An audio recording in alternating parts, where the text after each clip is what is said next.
জাতীয় সংসদের প্রথম দিন, পুরো দেশের মানুষের চোখ তখন টিভির পর্দায়। সবার মনে একটাই প্রশ্ন, দীর্ঘ 15 বছরের স্বৈরাচারী শাসনের পর কেমন হবে নতুন এই স্বাধীন সংসদের চেহারা? বিরোধী দলের আসনে বসে প্রথম দিনেই কেমন ভূমিকা পালন করবে বাংলাদেশ জামায়াতে ইসলামী? সেই সব জল্পনা কল্পনার অবসান ঘটিয়ে প্রথম দিনেই জাতীয় সংসদে বিরোধী দলীয় নেতা হিসেবে নিজের প্রথম ভাষণেই আক্ষরিক অর্থে বিশাল এক চমক দেখিয়েছে বাংলাদেশ জামায়াতে ইসলামের আমির ডক্টর শফিকুর রহমান। হ্যাঁ দর্শক, প্রবীণ হয়েও কোনো সাধারণ গতানুগতিক বা বোরিং ভাষণ নয়, বরং তার এই বক্তব্যের প্রতিটি লাইনে, প্রতিটি শব্দে লুকিয়ে ছিল গভীর রাজনৈতিক বার্তা এবং ভবিষ্যতের এক নতুন বাংলাদেশের রূপরেখা। বিগত দিনের ডামি বা পুতুল সংসদকে ধুয়ে দেওয়ার পাশাপাশি তিনি এমন কিছু কথা বলেছেন যা শুনে খোদ সরকারি দলের সংসদরাও রীতিমতো অবাক হয়ে গেছেন। বিশেষ করে বয়সের ভারে প্রবীণ হওয়া সত্ত্বেও নিজেকে তরুণ দাবি করে তিনি যে সাইকোলজিক্যাল মাস্টার স্ট্রোক বা মনস্তাত্ত্বিক চালটি চেলেছেন তা পুরো রাজনীতির মাঠেই আলোচনার বড় ঝড় তুলেছে।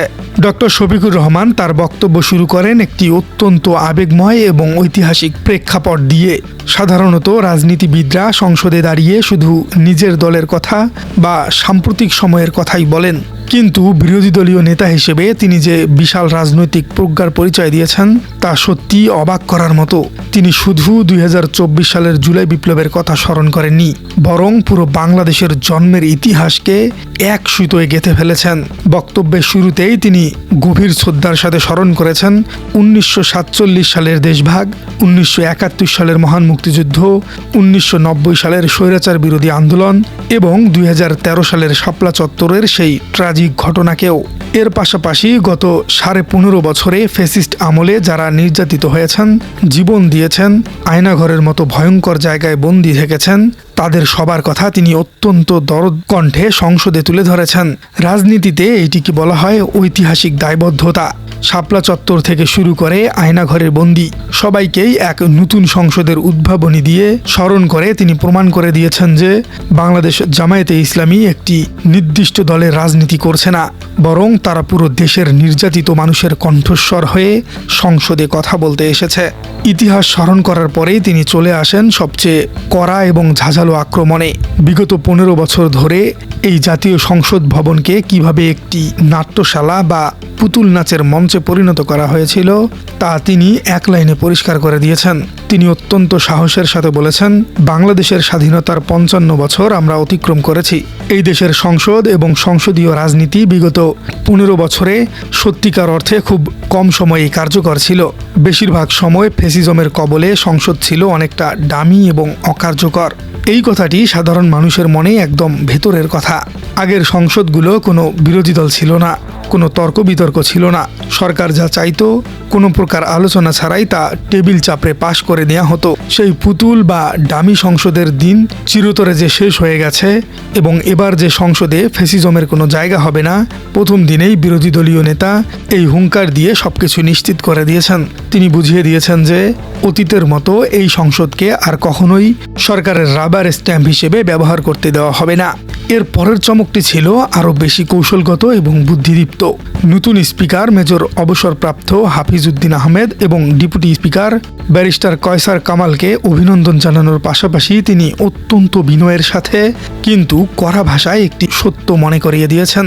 তিনি স্পিকারের চোখের দিকে তাকিয়ে বলেছেন, আজকের এই সংসদ গতানুগতিক কোনো সংসদ নয়, এটি 2024-এর রক্তের উপর দাঁড়িয়ে থাকা একটি সংসদ। এই একটি মাত্র বাক্য বর্তমান স্পিকার এবং সরকারি দলের জন্য একটি বিশাল সতর্কবার্তা বা রিমাইন্ডার হয়ে দাঁড়িয়েছে। এর মানে হলো এই সংসদ কোনো সাধারণ নির্বাচনের মাধ্যমে তৈরি হয়নি। হাজার হাজার ছাত্র জনতার বিশাল ত্যাগের বিনিময়ে স্বৈরাচারকে হটিয়ে তবেই এই সংসদ গঠিত হয়েছে। তাই এই সংসদে বসে কোনোভাবেই কোনো জনস্বার্থ বিরোধী কাজ করা যাবে না। ছাত্রদের এই ঋণ শোধ করার জন্যই এই সংসদকে ব্যবহার করতে হবে। একজন বিরোধী দলীয় নেতার এমন স্পষ্ট এবং মেরুদণ্ড সোজা করা বক্তব্যে দেশের গণতান্ত্রিক ভবিষ্যতের জন্য সত্যি এক বিশাল আশার আলো। ডক্টর শফিকুর রহমানের ভাষণের আরেকটি বড় মাস্টার স্ট্রোক বা চমক ছিল স্পিকারের নিরপেক্ষতা নিয়ে কথা বলা। সংসদীয় গণতন্ত্রের নিয়ম হলো স্পিকার যখন তার চেয়ারে বসেন তখন তার কোনো নিজস্ব দল থাকে না। তিনি সরকারি দল বা বিরোধী দল সবার জন্যই সমান অভিভাবক। কিন্তু অতীতের স্পিকারদের বেলায় দেখা গেছে তারা মুখে নিরপেক্ষতার কথা বললেও কাজে তারা সবসময় সরকার দলীয়দের দালালি করতেন। ডক্টর শফিকুর রহমান ঠিক সেই জায়গাটিতেই আঘাত করেছেন। তিনি অত্যন্ত সুকৌশলে স্পিকারকে মনে করিয়ে দিয়েছেন, আপনি একটা দল থেকে নির্বাচিত হয়ে সংসদে এসেছেন, কিন্তু আপনি ইতিমধ্যে ঘোষণা দিয়েছেন আপনি বিএনপির স্থায়ী কমিটির সদস্য পদ থেকে পদত্যাগ করেছেন। এখন আপনি সরকারি দল এবং বিরোধী দল কোনো কিছু আলাদা করতে পারবেন না। এই কথার মাধ্যমে তিনি আসলে পুরো দেশবাসীর সামনে স্পিকারকে একটি কমিটমেন্ট বা ওয়াদার মধ্যে ফেলে দিয়েছেন। অর্থাৎ স্পিকার যে তার দলের পদ ছেড়েছেন সেটাকে সাধুবাদ জানানোর পাশাপাশি তাকে একটি মেসেজও দেওয়া হয়েছে যে এখন থেকে আপনার প্রতিটি রুলিং বা সিদ্ধান্ত বিরোধী দল খুব কড়া নজরে রাখবে। সুতরাং আপনার পক্ষপাতিত্বের কোনো সুযোগ নেই। শুধু করা কথাই নয়, বিরোধী দলীয় নেতার কণ্ঠে ছিল ভবিষ্যতের জন্য একটি সুন্দর প্রত্যাশাও। তিনি স্পিকারের উদ্দেশ্যে বলেছেন, আপনার কাছে আমরা সুবিচার পাব, জাতির কল্যাণে আমরা সুবিচার পাব, সেই কথাগুলোর সুযোগ আমরা পাব এবং আপনার নেতৃত্বে আমরা একটি গতিশীল সংসদ পাব। আমরা অবশ্যই তা আশা করছি। এই কথাগুলোর মাধ্যমে তিনি প্রমাণ করেছেন জামায়াতে ইসলামী শুধু সমালোচনা করার জন্যই সংসদে আসেনি, তারা চায় সংসদটা আক্ষরিক অর্থেই কার্যকর হোক। তারা স্পিকারকে সম্মান দিতে প্রস্তুত। যদি স্পিকার তাদের কথা বলার সমান সুযোগ দেন তাহলে জামাতও প্রতিশ্রুতি দিয়েছে যে তারাও স্পিকারকে যথাযথ সম্মান করবেন। একটি গতিশীল ডায়নামিক সংসদ তৈরি করার জন্য বিরোধী দল যে সরকারকে সব ধরনের গঠনমূলক সাহায্য করতে প্রস্তুত, এই বক্তব্যের মাধ্যমেই সেই পজিটিভ বা ইতিবাচক রাজনৈতিক শিষ্টাচারই ফুটে উঠেছে। ডক্টর শফিকুর রহমান তার পুরো ভাষণের শেষ পর্যায়ে এসে বলেছেন, আজকের এই সংসদে অনেক তরুণ সদস্য এখানে এসেছেন। আমার একটু বয়স বেশি হলেও আমি তরুণ। আমার জীবনে এটা প্রথমে সংসদে আসা, সুতরাং আমিও তরুণদেরই একজন। রাজনৈতিক বিশ্লেষকদের মতে এটি ছিল পুরো ভাষণের সবচেয়ে বড় এবং মিষ্টি একটি চমক। জুলাই গণ অভ্যুত্থানের পর দেশের রাজনীতিতে তরুণ প্রজন্মের বা জেনারেশন জেড এর একটি বিশাল প্রভাব তৈরি হয়েছে। এই সংসদেও অনেক তরুণ নতুন এমপি নির্বাচিত হয়ে এসেছেন। ডক্টর শফিকুর রহমান নিজের বয়সের কথা তুলে ধরতে গিয়ে নিজেকে একজন ফ্রেশার বা নতুন সংসদ সদস্য হিসেবে তরুণদের কাতারেই দাঁড় করিয়েছেন। এর মাধ্যমে তিনি অত্যন্ত সুকৌশলে নতুন প্রজন্মের সাথে একটি বিশাল মানুষতাত্ত্বিক কানেকশন বা মানসিক সেতুবন্ধন তৈরি করে ফেলেছেন। তিনি বুঝিয়ে দিয়েছেন বয়স দিয়ে কিছু যায় আসে না। নতুন দিনের রাজনীতিতে জামায়াতে ইসলামীও তরুণদের মতোই ফ্রেশ এবং নতুন চিন্তাধারার বিশ্বাসী। এবার যদি জামায়াতে আমিরের পুরো ভাষণের সামগ্রিক রাজনৈতিক ইম্প্যাক্ট বা প্রভাব নিয়ে বিশ্লেষণ করা যায় তবে একটি বিষয় খুব স্পষ্টভাবে ফুটে ওঠে। ডক্টর শফিকুর রহমান আজ সংসদে দাঁড়িয়ে শুধু একটি রাজনৈতিক দলের প্রধান হিসেবে কথা বলেননি, তিনি কথা বলেছেন একজন স্টেটম্যান বা রাষ্ট্রনায়ক হিসেবে। তার বক্তব্যে কোথাও কোনো সস্তা উত্তেজনা ছিল না, কোনো অহেতুক কাদা ছড়াছড়ি ছিল না। তিনি ইতিহাসকে সম্মান করেছেন, স্পিকারকে তার দায়িত্ব মনে করিয়ে দিয়েছেন, তরুণ প্রজন্মের সাথে নিজেকে যুক্ত করেছেন এবং ফ্যাসিজমের বিরুদ্ধে কড়া হুঁশিয়ারি দিয়েছেন।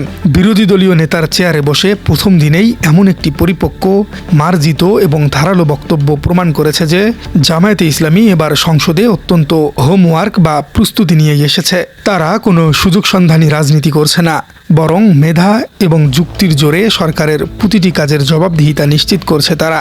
প্রিয় দর্শক, আপনার কি মনে হয় জাতীয় সংসদে বিরোধী দলীয় নেতা হিসেবে ডক্টর শফিকুর রহমানের এই প্রথম দিনের ভাষণটিকে আপনি কিভাবে মূল্যায়ন করছেন? তিনি যে নিজেকে তরুণ প্রজন্মের একজন দাবি করেছেন, এই চমকপ্রদ কৌশলটি কি আগামী দিনের রাজনীতিতে জামাতকে তরুণদের আরও কাছাকাছি নিয়ে যাবে বলে মনে করেন? কমেন্টে জানিয়ে দিন আপনার সুচিন্তিত মতামত।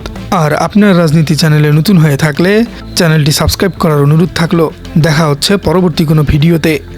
বয়সে একটু বেশি হলেও আমিও তরুণ। অনেক তরুণ সদস্য এখানে আজকে এসেছে।